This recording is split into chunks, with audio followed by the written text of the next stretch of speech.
வணக்கம், நான் உங்கள் ஜேபி. இது ஜேபி மக்கள் பார்வை. தாவேக அரசு தனது தேர்தல் வாக்குறுதியில் சொன்னது என்ன, இன்று நடப்பது என்ன, அரசியல் வட்டாரங்களில் மீண்டும் பரபரப்பா?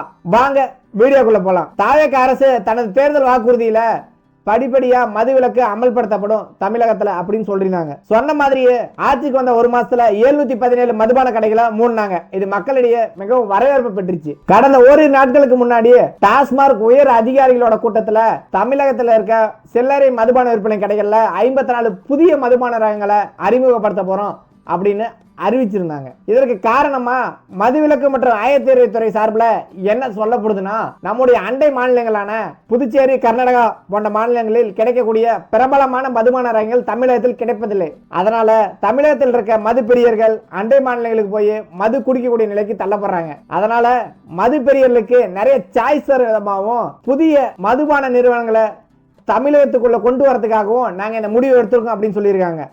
தேர்தல் வாக்குறுதியில படிப்படியா மதுவிலக்கை அமல்படுத்தும் அப்படின்னு சொன்ன தாவேக அரசு இன்னைக்கு மது பிரியர்களுக்கு நிறைய சாய்ஸை கொடுத்திருக்கிறது. மது பிரியர்களை குடிக்க ஊக்குவிக்கிற விதமா தான் அமைஞ்சிருக்கே தவிர மதுவிலக்கை அமல்படுத்துற விதமா அமையல. இந்த மதுவால் இன்றும் ஏராளமான குடும்பங்கள் அழிந்து கொண்டுதான் வருகிறது.